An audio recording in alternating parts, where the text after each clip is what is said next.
En el profundo corazón histórico de México y a través de los áridos llanos y valles del suroeste de Estados Unidos, persiste un escalofriante relato, la leyenda de La Llorona.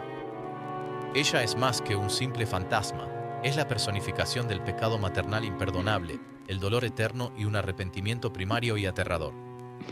Su historia es una advertencia susurrada, un lamento eterno llevado por el viento nocturno, y sirve como un oscuro tapiz tejido en la propia estructura del folclore hispano. Su tragedia es tan poderosa que se dice que su espíritu está atrapado entre mundos, buscando aquello que destruyó sin cuidado. Pero antes de la mortaja blanca y el grito agónico, existió una mujer llamada María. Se dice que María vivía en una época en la que la belleza era una moneda y el orgullo, un escudo delicado y peligroso. Era famosa en su pueblo por su asombrosa apariencia. Su presencia imponía atención, sus movimientos eran gráciles y sus ojos mostraban un desdén casi regio por todo lo común. María estaba decidida, no se conformaría con una vida humilde. Sabía su propio valor y juró casarse solo con un hombre que pudiera realzar su posición, un noble, un hombre de poder, un hombre de riqueza. Su ambición se satisfizo finalmente cuando llegó un acaudalado ranchero. Él era todo lo que María deseaba, apuesto, vestido con las sedas y cueros más finos, y poseedor de un aire indómito de aristocracia. Era un hombre acostumbrado a tomar lo que quería. A pesar de las sinceras advertencias de su familia, quienes le avisaron que un hombre tan salvaje y orgulloso nunca sería verdaderamente fiel a una sola mujer, María los ignoró. Su orgullo insistió en que ella podría domarlo. Se casaron en una suntuosa ceremonia que hablaba de su triunfo, y pronto, su unión fue bendecida con 2 hijos, un varón y una niña, que eran la encarnación física de la belleza y el alto espíritu de sus padres.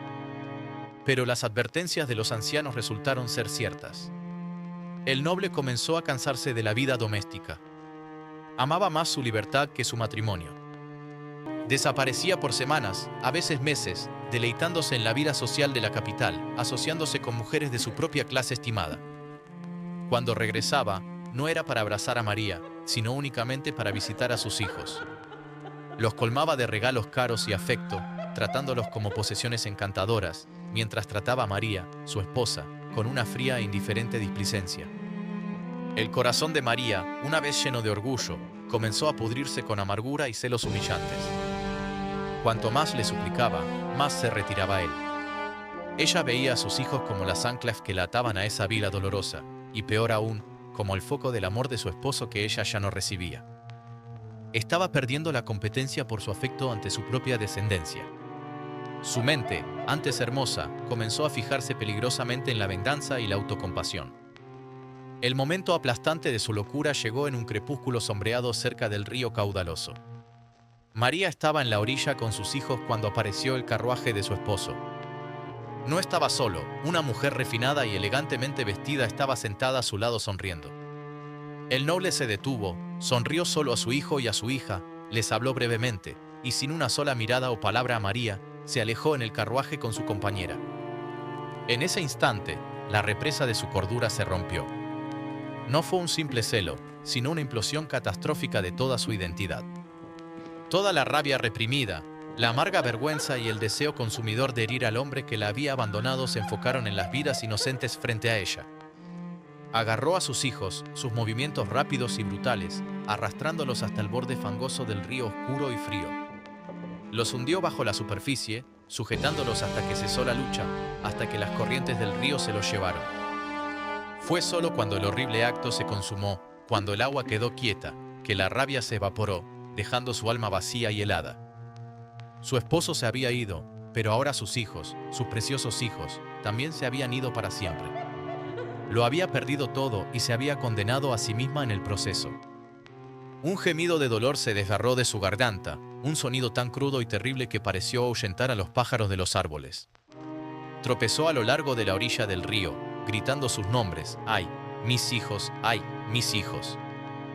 Los buscó, llorando, suplicando, pero el río guardó su secreto. Llevada a la locura por la culpa y la desesperación, María pronto se internó en las oscuras aguas, buscando poner fin al dolor insoportable.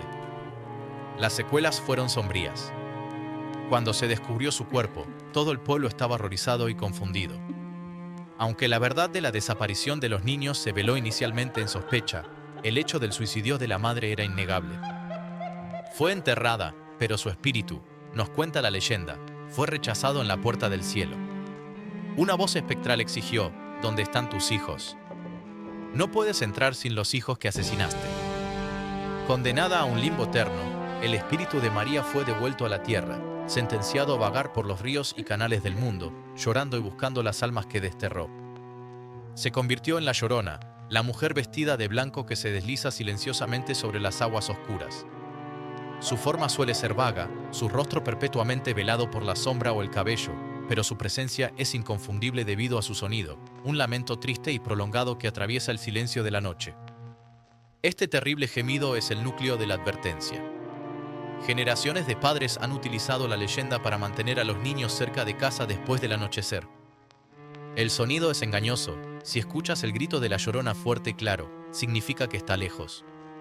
Pero si escuchas su grito suavemente, débilmente, o apenas llevado por la brisa, significa que está muy, muy cerca de ti. No solo está buscando a sus propias almas perdidas, algunos creen que en su locura eterna podría arrebatar a niños vivos, con la esperanza de presentarlos en las puertas celestiales para finalmente encontrar la paz. La leyenda en sí tiene sutiles variaciones en diferentes regiones, adaptándose a menudo al paisaje local. En algunas zonas de gran altitud, se la relaciona con diosas aztecas o precolombinas que simbolizaban la destrucción y el renacimiento. En otros relatos, ella no es la hermosa María, sino una mujer nativa despreciada por un conquistador español, lo que refleja el trauma de la conquista y el conflicto cultural. Sin embargo, el motivo central y desgarrador permanece: una mujer castigada por una labor eterna e infructuosa por el pecado de abandonar o destruir a su descendencia. Ella es el dolor que se aferra a las vías fluviales, la encarnación de un error que nunca podrá deshacerse. Y todavía, cuando el río está bajo y la luna está oculta, el grito angustiado resuena: ¡ay, mis hijos! Si disfrutaste de esta historia de terror folclórico y te gustaría aprender más sobre leyendas, mitos similares o los eventos históricos del mundo real que pudieron haberlos inspirado, por favor deja tus sugerencias en los comentarios, dale like al vídeo y síguenos.